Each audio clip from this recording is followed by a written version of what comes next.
የሚመስላችሁ ሽቀላ ነው። እናንተ ጥቃቅንና አነስተኛ ላይ ናችሁ። እኔ ጌታ ጋር ነኝ አባቴ።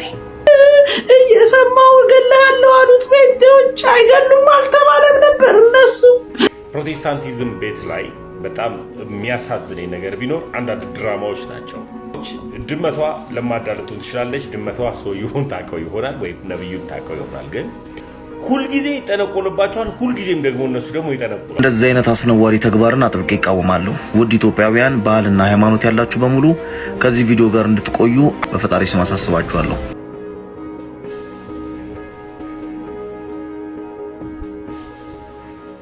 እግዚአብሔርን ቃል እስካወራው ሰማኝ ካልሰማው ቻው። ተነስቼ ነገር እኔ ቺቺኒያ ሄጄ ስዘባርቅ የሆነ ቦታ ላይ ቆሜ ካገኘኸኝ ጠጋ በልልኝ ቸርዬ ብላ አትቀጥል ወይ ፎራሽክ ብለኸኝ ቀጥል ሄድ። ለመምከር ሞክር ትተይድ። አረማ ቤቴ ማርያም የት ዋነሽ?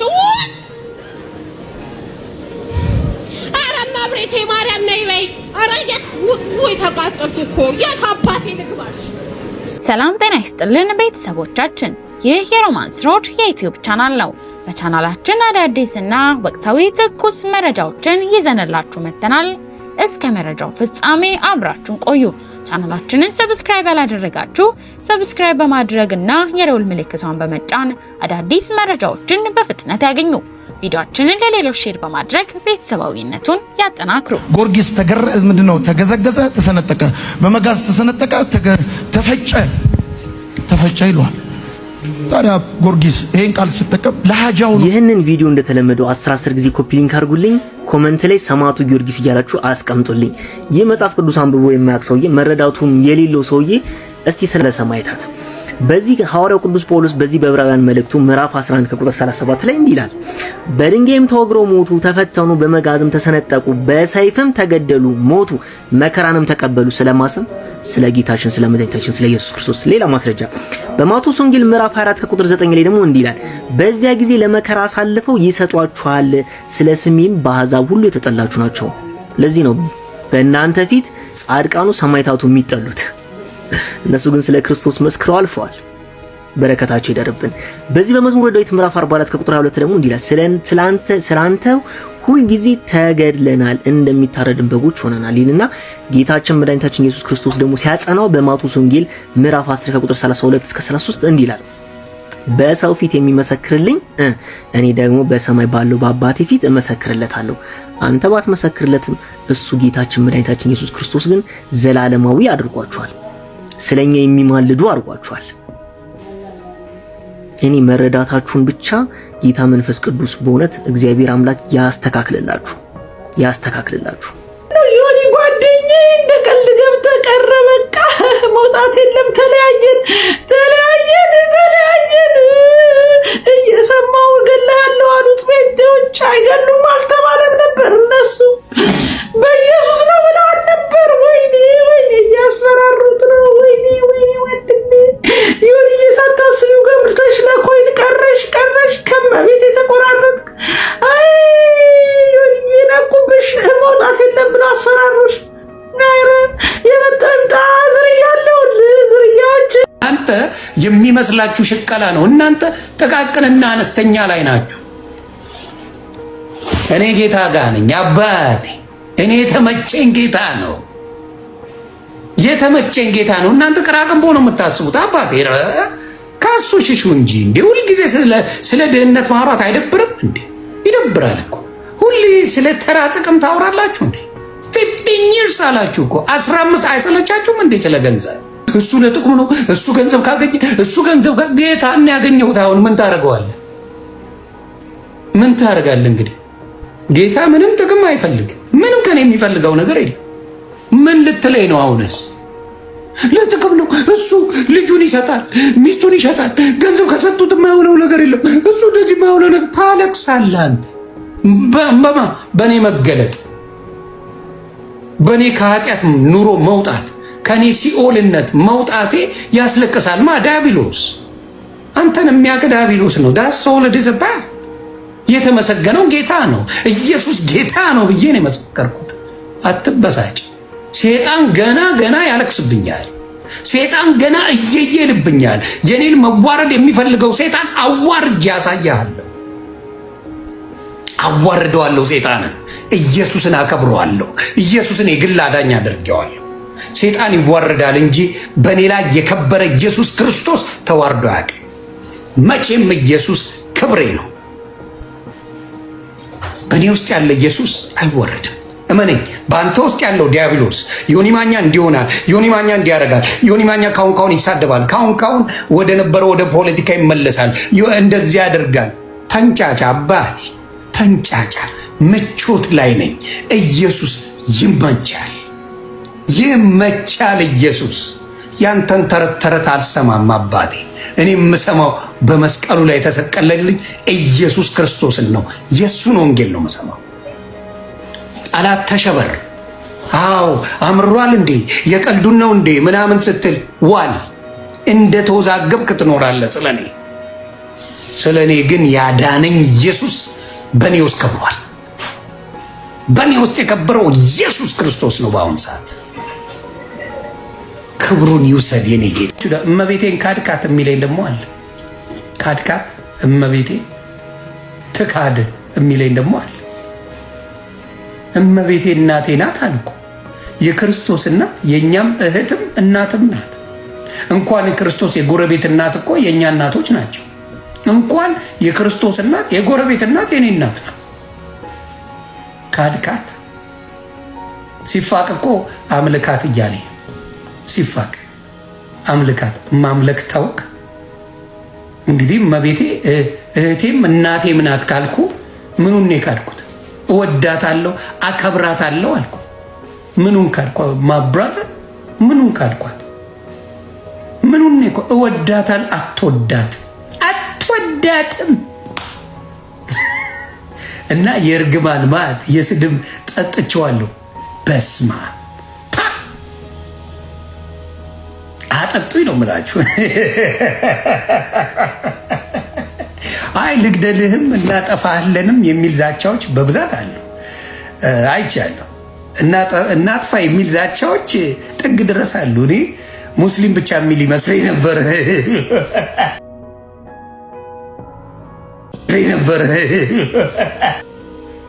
በእውነት ሙስሊም ብቻ አርዳለሁ አጠፋለሁ የሚል ይመስለኝ ነበር። ለካኛ ቤትም በነፋ አለ። ኧረ በስመ አብ! ምን አስተምራችሁ ነው? ምን ሆናችሁ ነው? ምናችሁ ተነክቶ ነው? ምናችሁን ነካውባችሁ? ኢየሱስ ጌታ ነው ማለት አይዟችሁ። በተለይ ስዕል የምታረጉ ሰዎች በፊትም እላለሁ ኦርቶዶክስ ሆኜ ስዕል አላምንም፣ ገድላት አላምንም እምል ሰው ነኝ። በፊትም እምለው ነው። የተቀየረ ነገር የለም። ምን አናደዳችሁ ነው? ምን ቀየርኩኝ? ስድብ አቆምኩኝ? ያናዳል። ኢየሱስ አበዛው አይደለ? ችግሬ እሱ ነው ከኔ ጋር። ኢየሱስ ማለት አበዛው።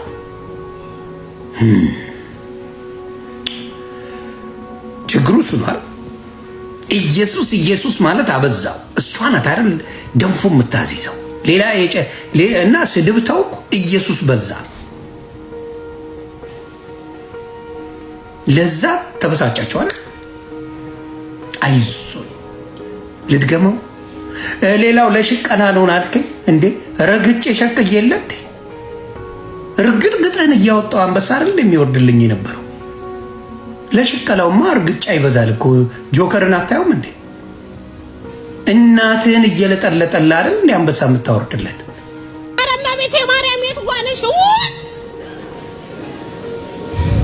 ኧረ እመቤቴ ማርያም ነይ በይ። ኧረ የት ወይ ተቃጠልኩ እኮ። የት አባቴ ልግባሽ? እኔ አላልኩ። ኧረ ተቃጠልኩላችሁ። ኧረ እመቤቴ የት ነሽ? ኧረ ተይኝ በቃኝ። ኧረ ልተኛ በቃ። ወይኔ ማቴ፣ ወይኔ እናቴ ሰራችልኝ። ወይ ተጋለች እንዴትና ራሴን በራሴ ገድዬ ራሴን በራሴ አልገል እንዴ? ናዝሬቱ ጌታ በኢየሱስ ክርስቶስ 3 ጊዜ ጩኸት ነው። ዳይ ቶሎ በል። ኧረ በቃኝ። ቶሎ በል። ተቃጠል። ኧረ ቶሎ በቃኝ። በል ቶሎ 3 ባልጩ ቶሎ በል ቶሎ። ኧረ አባቴ ቶሎ በል። ኧረ እመቤቴ ማርያም በቃኝ። ቶሎ በል። ጩኸት ነው። ዳይ 1 ሶስት ነው ያልኩት። ቶሎ አንደበቷን ከፍተ ኪዳንን አፍርሻለሁ በኢየሱስ ክርስቶስ ስም ዘሩ ላይ ሁሉ የተቀመጠው ፈረስ አድርጎ እሷ ላይ ተቀምጦ ቤተሰቡን ሁሉ ያሰረው አንተ አውሬ በልቶሎ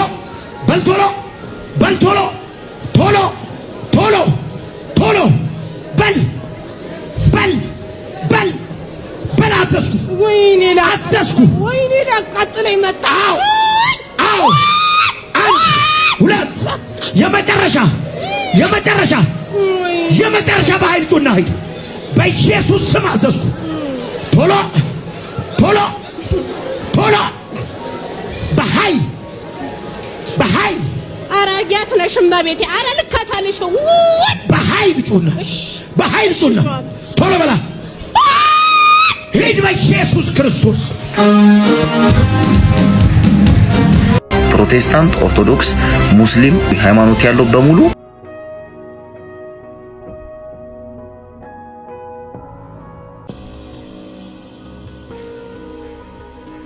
እንደዚህ አይነት አስነዋሪ ተግባርን አጥብቄ ይቃወማለሁ። ውድ ኢትዮጵያውያን ባህልና ሃይማኖት ያላችሁ በሙሉ ከዚህ ቪዲዮ ጋር እንድትቆዩ በፈጣሪ ስም አሳስባችኋለሁ።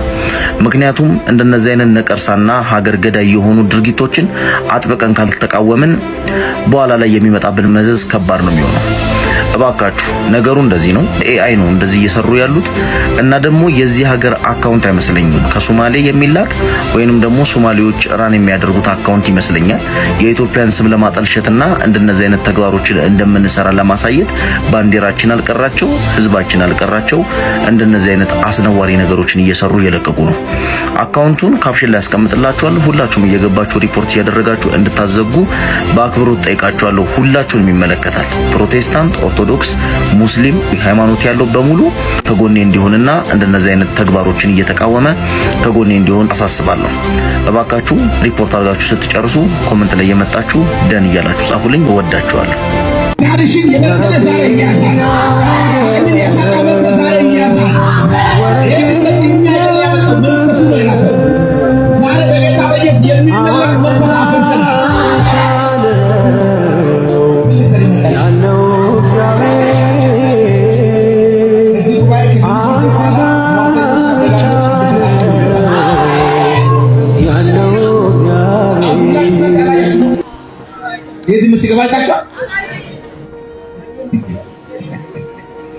አያችሁ እዚህ ስንመጣ እሱ በአካል ማምጣት ስለማይችል በዚህ ነው ያለው። ቪዲዮውን እንዳያችሁት ነው ውድ ክርስቲያኖች። ከዚህ ጋር በተያያዘ ምለው ነገር ስላለኝ ነው። ይህን ቪዲዮ ሼር፣ ኮፒ ሊንክ፣ ዲዩት አድርጉት ለብዙ ሰው ይድረስ። ፕሮቴስታንቲዝም ቤት ላይ በጣም የሚያሳዝነኝ ነገር ቢኖር አንዳንድ ድራማዎች ናቸው። ማይን ድራማዎች ድመቷ ለማዳለቱ ትችላለች። ድመቷ ሰውየውን ታውቀው ይሆናል ወይም ነብዩን ታውቀው ይሆናል። ግን ብዙ ጊዜ ጸሎታቸው ጠንቆላ ሟርት ምናምን ነው ጸሎታቸው። እግዚአብሔር ያደረገላቸው መልካም ነገርን እያዩ አያመሰግኑ። ሁልጊዜ ይጠነቆልባቸዋል። ሁልጊዜም ደግሞ እነሱ ደግሞ ይጠነቁላሉ። በጣም ነው የሚገርመኝ። በቃ ሟርት በዚህ በኩል ተሰርቶብሻል፣ ፈረሰ። ድግምት በዚህ ጋር በኩል ተሰርቶብሻል፣ ፈረሰ። ጥንቆላ በዚህ በኩል መጥቷል፣ ፈረሰ። እዚህ ጥንቆላ ሊመጣ ነው፣ ፈረሰ ነው። ሌላ ክርስቶስ ኢየሱስ ያደረገላቸውን መልካም ነገርን ፈጽመው አያስተውሉትም፣ አያስቡትም። ክርስቶስ ኢየሱስ ከሞት እንዳዳናቸው፣ ክርስቶስ ኢየሱስ ደግሞ ደሙን አፍስሶ ከዘላለም ሕይወት እንዳወጣቸው አያውቁም። አንድ ቀንም ስለ ክርስቶስ ኢየሱስም ሰብከውም አያውቁም። የሚሰብኩት ስብከት ምንድነው? በቃ ጥንቆላ በዚህ መጣ፣ ሟርት በዚህ መጣ፣ በዛ ገባ፣ በዚህ ወጣ፣ ወጋው፣ ነቀልኩ፣ አፈረስኩ።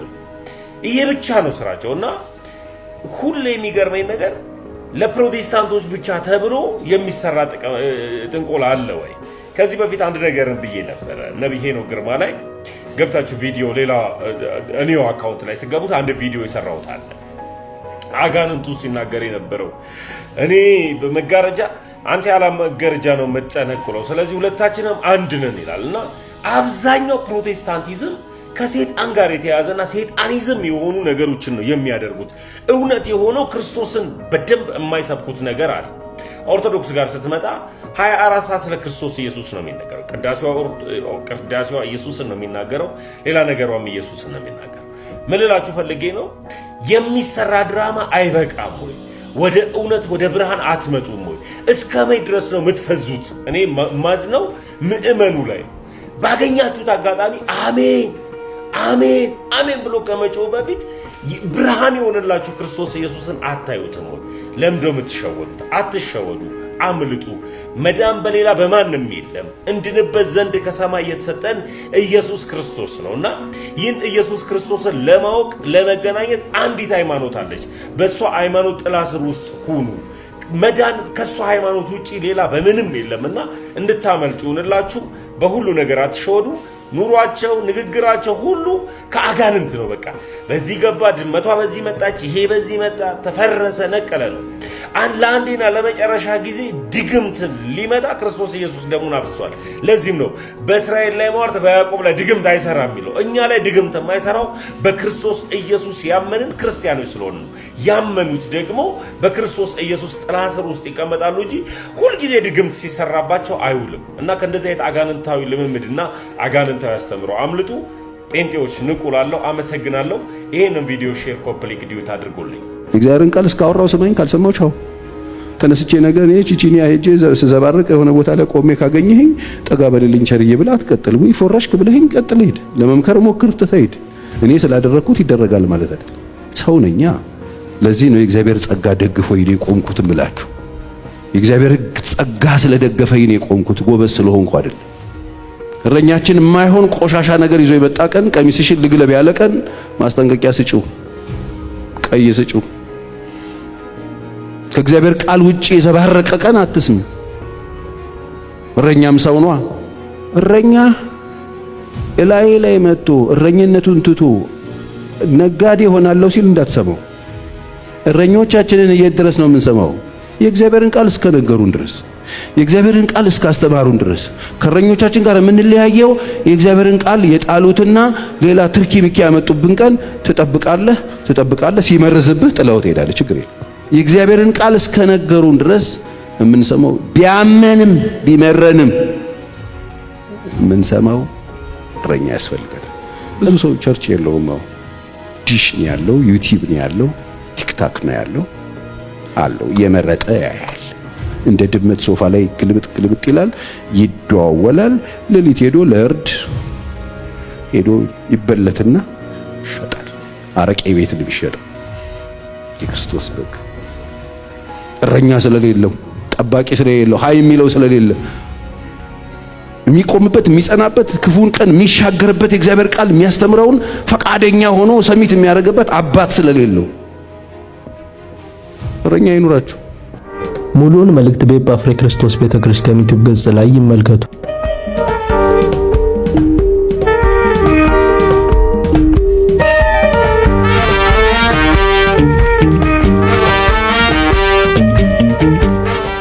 ባለስልጣን ልትሆን ትችላለህ፣ ባለሀብትም ልትሆን ትችላለህ፣ በጣም ዝነኛ ልትሆን ትችላለህ፣ እጅግ በጣም ተጽዕኖ ፈጣሪ ልትሆን ትችላለህ። የሆነ ወቅት ቦታ የሚያስለቅቅ ችግር ያጋጥማል። እንደ ጎርፍ ይመጣና ወንበርን ያስለቅቃል። እንደዚህ አይነት ቀን እንዳለ አትርሳ። ምንም አይመጣም አትበል።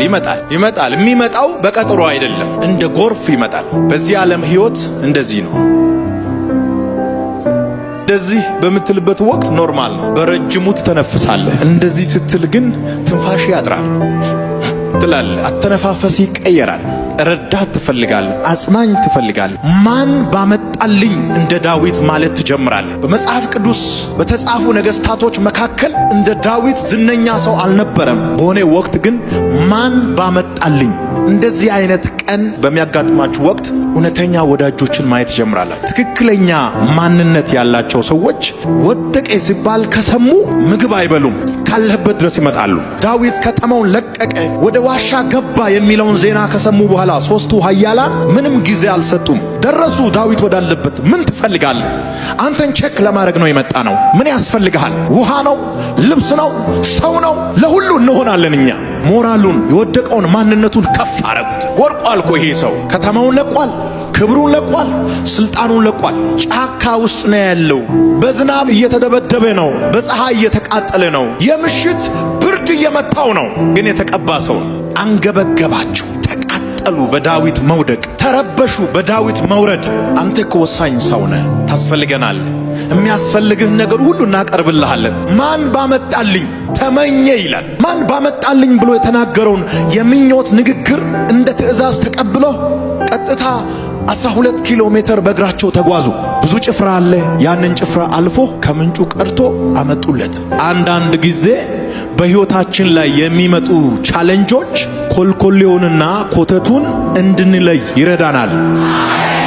ማን እያጀበ እንደሆነ ማን ምን እንደሆነ እንድትለይ ያግዛል። ቻሌንጅ ጥርስ አይሰብርም፣ ጆሮ አይቆርጥም። ተቀበል። ጠንካራ ትሆናለህ። ልታለቅስ ትችላለህ፣ ኖርማል ነው። ልትፈራ ትችላለህ፣ አዎ ኖርማል ነው። ለብዙ ዘመን አይደለም የምትፈራው፣ የሆነ ሲዝን አለች፣ ወይ አንድ ሳምንት ወይ አንድ ወር። ከዛ በኋላ አንበሳ ትሆናለህ፣ በሌላ ክብር ትገለጣለህ። አንድ ሰው ጮሆ አሜን ይበል። ድንገተኛ ቻሌንጆች በሕይወታችን ላይ በሚመጡበት ጊዜ እንደ መልካም አጋጣሚ መውሰድ አለብን። ለምን ሆነ በማለት ግራ መጋባት የለብንም። እንደ መልካም አጋጣሚ መውሰድ አለብን። በዛን ወቅት ነው ብዙ ኮልኮሌ የምታራግፈው። ዳዊት እውነተኛ ወዳጆችን የለየው በዚህ ችግር ወቅት ነው። ብዙ ፕሮቶኮሎች ነበሩ። ጫማ የሚወለውሉ፣ ክራባት የሚያስተካክሉ ብዙ ፕሮቶኮሎች ነበሩ ከተማ ውስጥ። ጫካ ውስጥ ማን ይሁን ፕሮቶኮል የሚሆን? አቧራ ስነካው ንጉሡ የለበሰውን ቀምሱን የሚያስተካክልለት ፕሮቶኮል ማን ይሁን? ጫካ ውስጥ ንጉሥ ሆይ ብሎ ፊቱን የሚያይ ማን ይሁን? እውነተኛ ወዳጆችን ዳዊት የለየው ጫካ ውስጥ ነው። ብዙ ነገሮችን የምትማሩበት ትምህርት ቤት ነው ችግር። ሦስቱ የዳዊት ኃያላን የተባሉት እያንዳንዳቸው የሰሩትን ጀብድ መጽሐፍ ቅዱስ በዛ ክፍል ይናገራል። ምንም ጀብድ ሳይሰሩ አይደለም ኃያላን የተባሉት። ሰርቶ ነው ኃያላን የተባሉት። ተዋግቶ አሸንፎ ነው ኃያላን የተባሉት። ደማቸው እስከምንጠባጠብ ድረስ ሰው ሁሉ ሲሸሽ ቆመው በመዋጋት ነው ሦስቱ ኃያላን የሚል ማዕረግ ያገኙት። ብርድ ልብስ ውስጥ ተኝተ ኃያል አትባል። ወርደ ስትወጣ ሰው ይሄ መንገድ አይሆንም ብሎ ሲቀይር አንተ ይሆናል ብለ ስታልፍ በሰራው ስራ ነው ማዕረግ የሚሰጠው። ዝም ብለ ብድግ ብለ ትልቅ ስም የምትፈልግ አንተ ሰው፣ ትልቅ ስም የሚመጣው በትልቅ ስራ ነው። መሬት ላይ ስራ፣ ከዛ በኋላ አየር ላይ ትልቅ ስም ይኖራል። መሬት ላይ ሳሰራ አየር ላይ ስም ይፈልጋል። አንዳንድ መሬት ላይ ስራ፣ አየር ላይ ትጠራለህ። ስለነዚህ ሦስቱ ኃያላን በአንድ ደቂቃ ውስጥ ብናገር ደስ ይለኛል። የዳዊት ሦስቱ ኃያላን መካከል የመጀመሪያው በአንደኛ ዜና ምዕራፍ 11 ቁጥር 11 ላይ የተጠቀሰው በረጅሙ የዳዊት ግዛት ዘመን የሦስቱ አለቆች አለቃ የነበረ ያሽቤአም የተባለ ሰው ነበረ። በአንደኛ ዜና ምዕራፍ 11 ቁጥር 11 ላይ ተጽፏል። ስለዚህ ሰው ታሪክ ያሽቤአም ይባላል። በረጅሙ በዳዊት ግዛት ዘመን የአለቆች አለቃ በመሆን ያገለገለ ጀነራል ነው። ከዚህ የተነሳ ነው ከሦስቱ ኃያላን መካከል የተጠቀሰው። በሁለተኛው ደረጃ የተጠቀሰው ከፍልስጤማውያን ጋር በተደረገው በሁለተኛው ጦርነት እስራኤላውያን ሁሉ ሲሸሹ ስፍራውን ሳይለቅ እጁ እስኪዝልና ከሰይፉ ጋር እስኪጣበቅ ድረስ የተዋጋ በትውልድ የቢንያም ወገን የሆነ አልዓዛር የተባለ ሰው ነው። እስራኤላውያን ሁሉ ሲያፈገፍጉ እሱ ግን ወደ ጠላት እየሮጠ ከእጁ ላይ ደም እስከሚፈስ ድረስ ብቻውን ቆሞ ጠላትን የመታ አልዓዛር የሚባል ሰው ነው። ለዚህ ነው ኃያል የተባለው። ምን ሰርተ ነው ኃያል ለመባል የምትፈልገው? ስም የሚመጣው ከስራ በኋላ ነው። ዶክተር ይባላል እንደ አንድ ሰው ዝም ብሎ 40 ዓመት ስለሆነ የሚያስፈልገውን አሟልቶ ነው። አሟላና ስም ይመጣል። አኮረፈ ብዙ ሰው አኮረፈ። አሁን እኔ ዝም ብዬ አንተን 7ኛ ክፍል ተማሪ ዶክተር ብል ምን ይጠቅማል? ትሸማቀቃል። እንዲህ ብለህ ትሽኮረመማል። ያንተ ያልሆነ ስም ራሱ ያሳፍራል። በስም ስትጠራ ግን ኩራት ይሰማል። ከሦስቱ ኃያላን መካከል ሦስተኛውና የመጨረሻው ከፍልስጤማውያን ጋር በተደረገ በሌላ ጦርነት የእስራኤል ሰራዊት ልብ እጅግ ፈርቶ በነበረበት ወቅት በመለኮታዊ እርዳታ በመታመን ጦርነቱን ተቋቁሞ ጠላትን ያሸነፈ የአጌ ልጅ ሳማ ይባላል። እግዚአብሔር በዘመናችሁ ኃያል ያርጋችሁ። እድገትን ተአምር ያረገው ፕሮሰስ መጠበቁ ነው። ልጆቼ ተለቅ እያሉ ነው።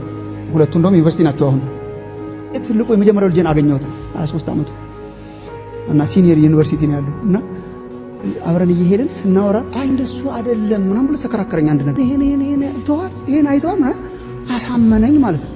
ልክ አልነበርኩም እኔ በጣም የደነገጥኩት ዳይፐር ሽንት ጨርቅ የቀየርኩለት ልጅ ነበር። አንድ ቀን እያገላበጥከው በአንተ ስር ሆኖ እያለቀሰ ጸጥ በል እያልከው ጡጦ እየሰጠው ሽንት ጨርቅ የጠረገ እንደዛ አይደለም ሲል ማለት የእውነት ተአምር ነው።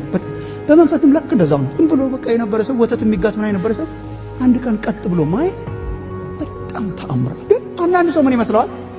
ተአምር ማለት በዱብዳ የተገኘ ነው። ድንገት ሲሆን ተአምር ነው። ፕሮሰስ ሲጠብቅ ተአምር አይደለም። ፕሮሰስ የማይጠብቅ እድገት የለም።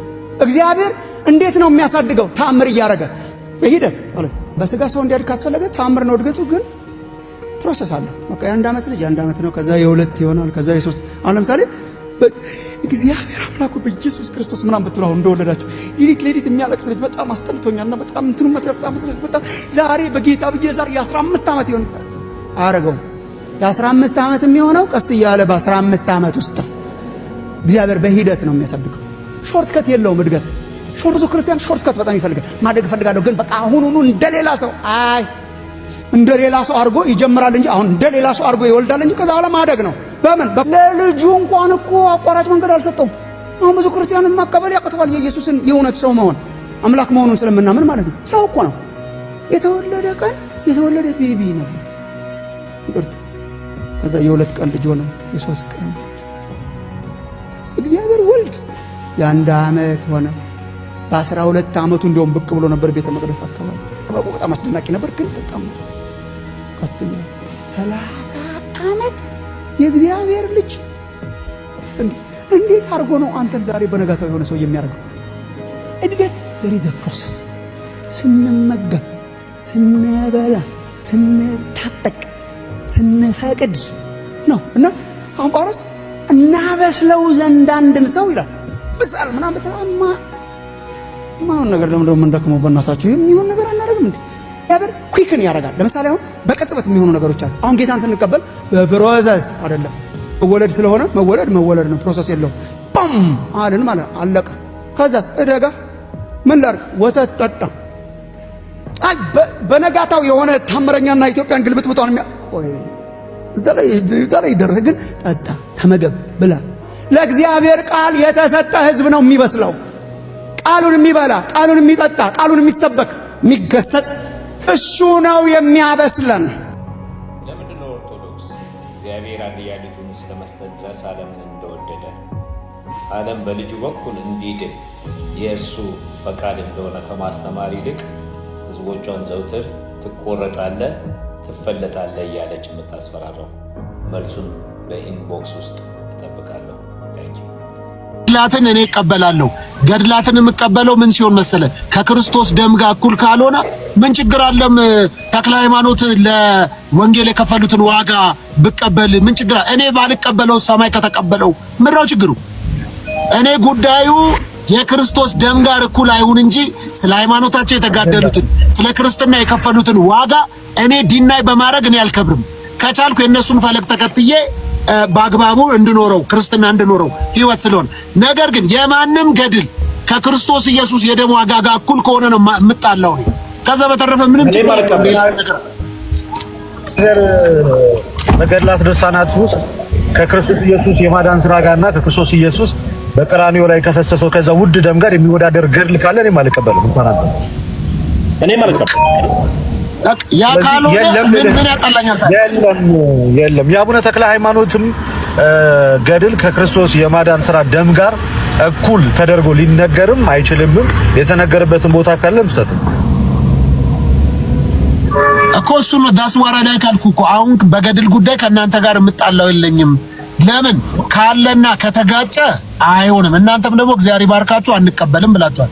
እንደሱ ካልሆነ እኔ ከእናንተ ጋር የሚያጣልኝ እኔ እኮ ከእናንተ ጋር የሚለያየኝ በክርስቶስ ኢየሱስ በመስቀሉ ስራ ሌላ ተጨማሪና ከሱ ጋር የሚወዳደር እኩላቻ አለ ካላችሁ ነው እኮ የሚያጋጨኝ እንጂ ከዛ በተረፈ ነው ምን ያጣላን ያለው ምን መሰለ ሶፊ፣ እሱ አይደለም የተቤዠን ክርስቶስ ኢየሱስ እንደሆነ ሁለታችንም አምነናል አይደል? ብቻውን በመስቀል የተሰቀለ እሱ ነው። የኢየሱስ ክርስቶስን የማዳን ስራ እናገኛለን ብለን የምናስተምርበት የመዳን ትምህርት ነው። እናንተን እኮ ይለየን ሶፊ፣ አንተ በእምነቴ ብቻ ነው ማገኘው አልክ። መጽሐፍ ቅዱስ ባያቆም ይሄን ትምህርት እንግዳ ትምህርት ቢሆን አይደለም። አላልንም እኛ ላይ በነገራችን ላይ እኔ ለምሳሌ መዳን አንድ ሰው ከዳነ እስከ መጨረሻው ይድናል ብዬ ማምን አይደለም። የኔ አስተምሮ ማምነው ሰው እንደ ክርስትና ህይወት ካልኖረ ይቆረጣል፣ ይጠፋል ብዬ የገላትያ መጽሐፍ ምዕራፍ 5 ቁጥር 1 ላይ ሲናገር እንደዚህ ቆይ አዳምጣው፣ ከአንድ ወደ አንዱ አንዝለላ። እሺ ቀጥል።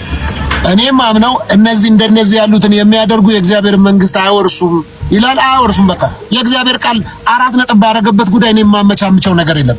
እኔ የእግዚአብሔርን ሕይወት ሰጪም ነሺም አይደለም። መጽሐፍ ቅዱስ ለሰጠው ሰጥቶታል፣ ለሌለው የለው። ምን ላድርግ እኔ? ከዛ በተረፈ ግን ዶክትሪን ላይ ዶግማ ላይ ግን እንደዚህ በ2 ደቂቃ እየተነጋገርክ የምትሰራው ስራ አይደለም። ማንበብ ይፈልጋል፣ መጠየቅ ይፈልጋል፣ ቁጭ ብለህ መነጋገር ይፈልጋል። አለቀ። ገብቷል? ዝም ብለህ እንደው ጉጭ አልፋ ንግግር ሳንሄድ ያንተ ንግግር ገብቶኛል። እስከ ግን ያልመለስክልኝ ነገር አንድ ነገር አለ። ያነሳሁት ጉዳይ እኔ አሁን ሰው ጌታ ይመልስልህ። በቃ ጌታ ይመልስልህ። አንብብ፣ ጸልይ። እኔ ሁሉንም መልስልህ። ምን ይሄ አይነኝ ያረዳድ ምንድነው? ስለ ጥምቀት ተጠመቅ። በቃ እኔም ተጠምቄያለሁ። ያድናል። እኔ በምረዳው መረዳት ጥምቀት ሲጠመቅ ከሞቱ ጋር መሞትን ከመነሳቱ ጋር መነሳትን እሱን ተምሳሌት አድርጌ ተጠምቄያለሁ። አለቀ። ማርቆስ አንተ ደግሞ ምን ልታረገው ነው? ማርቆስ 16:16 ያመነ የተጠመቀ ይድናል። ላነበው ነው። ሌላ ምን አረጋ? አንብበህ ዳንበታ። ማርቆስ 16 ላይ ያመነ የተጠመቀ ይድናል ይላል። ዳንኩበት እኮ ምን አልኩ? ተጠመቅኩ አልኩ እኮ። አሰማም እንዴ? ስለዚህ ለመዳን የተጠመቅከው አይደለ? እና ለመሞት ነው። በጣም ጥሩ። ጥምቀት ያድናል ብለህ ካመንክማ ፓስተር የሥነ ምግባር አያስፈልግም። ስንነጋገር የምናወራው የእግዚአብሔር ቃል እኮ ነው እኮ። ታዲያ ምን ላድርግ ታዲያ? እና የማይሆን ጥያቄ ነው የምትጠይቀኝ ልደት። ስነ ምግባር ደግሞ ምንድን ነው? እንደውም እረፍ አንተ። በቃ እንደውም እረፍ። ስነ ምግባር ምናምን የምትለው አንተ እንዴት አለ መሰለህ ምን አለ መሰለህ ስላልክ አንተ ስነ ምግባር ያለ፣ እኔ ደግሞ ለምን ስላልኩ ምግባር የሌለ ልታረግ ነው አይደለ? እኔ እያልኩ ያለሁት ምን መሰለህ፣ ታዲያ ለመሞት ነው አይባልም። ሶፊዬ አሁን አንተ ታዲያ ለመዳን ነው ብለህ ለምን ጠይቀኛለህ? ታዲያ ተጠመቅ። አይ አብዛኛው ጴንጤ ጥምቀት አያድንም ብሎ ሽንጡን ገትሮ ስለሚከራከር እኮ ነው። አዳምጣ። ሁሉም ጴንጤ ተጠምቋል። ያልተጠመቀ ጴንጤ የለም። እሱ ጉዳያችን ሁሉም ተጠምቋል አልተጠመቀም ሳይሆን ለምንድን ነው የተጠመቁት? ለመዳን ነው ወይንስ ጀስት ለመተባበር ብቻ ነው? ጠይቃቸው። ለምንድን ነው በላቸው። እኔ ጴንጤን ወክላለሁ እንዴ? እስከ ከዛ ተነስቼ ነው ጴንጤ እንደመሆነ እኔ ጴንጤ አይደለሁም። ጴንጤ አይደለሁም። እኔ ምንድን ነሽ? ክርስቲያን ነኝ። የት ነው ህብረት የምታደርገው? ከእግዚአብሔር ጋር። ምድር ባለችዋ ቸርች የት ነው የምትሄደው? ምን አገባ አንተ? የት ነው የምትሄደው ብያለሁ። እኔ ብትለኝ መልስልሃለሁ። በቃ እኔ ደግሞ አልመልስልህም። ለምን እነግርሃለሁ? ምን ልታጠቃኝ ቢሆንስ? እዚህ ነው የምሄደው እዚህ ነው የምሄደው ብለህ ምን ልታደርገኝ እንደሆነ ምን አውቃለሁ? አንተን ስራ ፈቶ የሚያጠቃ ሰው አለ? አይታወቅም። ለምን እነግርሃለሁ? እስኪ ንገረኝ። እኔ የምሄድበትን ልንገርህ። እኔ